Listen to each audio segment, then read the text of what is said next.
اچھا، قوم میں تو آپ نے بات کی کہ قوم کے اندر تو سینٹیمنٹس موجود ہیں، پبلک سینٹیمنٹس تو اپنی جگہ موجود ہیں، جو ہمیں سڑکوں پر پبلک گیدرنگس کے اندر ہمیں بائیکاٹ کی صورت میں، ہمیں ریلیز وغیرہ کی صورت میں ایک جو ہے سینٹیمنٹ نظر آتا ہے. لیکن اسی سینٹیمنٹ کے دوران جو آپ نے نیشنز کی یا حکومتوں کی اپنی ایک جو ہے وہ باؤنڈریز کی بات کی، کیا آپ کو لگتا ہے کہ عسکری طاقت کا استعمال اب بھی اس پوائنٹ پر بھی، کہ اب یہ جنگ صرف کسی ایک کنٹری تک محدود نہیں رہی، بلکہ وہ پوری ایک جو ہے وہ ورلڈ وار کی ایک سچویشن سی ایک کریٹ ہو گئی ہے، دو بلاکس کریٹ ہو گئے ہیں، اور بالکل ایک نظریاتی جو ہے وہ ایک آئیڈیولوجیکل ایک ڈفرینس نظر آ رہا ہے، کیا آپ کو لگتا ہے کہ عسکری طاقت ابھی بھی فائدہ مند ہوگی؟ دیکھیے جی، اس وقت میں سمجھتا ہوں کہ جس انداز سے امریکہ نے عسکری طاقت کا استعمال کیا ہے مختلف، آپ دیکھیے کہ ریسنٹ پاس میں عراق پر حملہ کیا گیا. عراق پر حملے کے حوالے سے جو عالمی فورم تھا، وہ سیکورٹی کونسل تھی، اس نے منظوری دینی تھی، باوجود نہیں دی گئی، لیکن امریکہ نے حملہ کر دیا. اب آپ دیکھیے کہ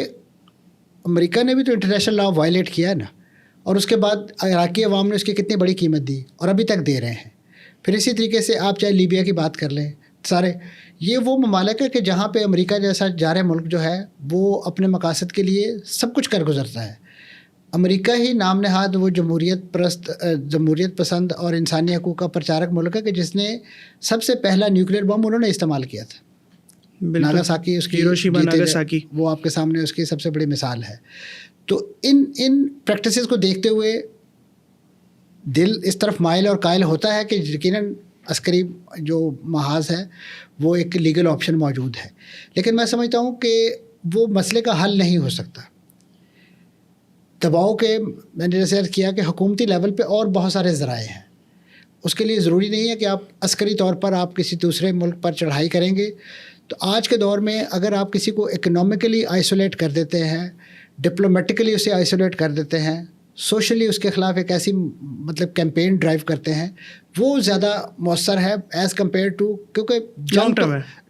جنگ تو یہ ہے نا کہ آپ جس کے پاس طاقت ہوگی، جس کے پاس نیوکلیر ہوگا، وہ ایک لحاظ سے اس کا پلڑا بھاری ہوگا، لیکن اس کے بعد جو الٹیمیٹ سینیریو ہے وہ بڑا ڈسٹرکٹیو ہے،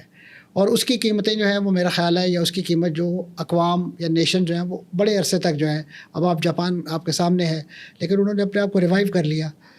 اور پھر اسی طریقے سے وہ جو ایک تقسیم در تقسیم کا عمل ہے، وہ جو نفرتیں ہیں وہ پھر اس سے زیادہ بڑھ جاتی ہیں.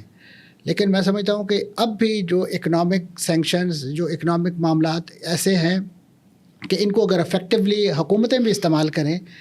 تو بہت سارے مقاصد جو ہیں وہ جنگ لڑے بغیر بھی حاصل کیے جا سکتے ہیں. بالکل.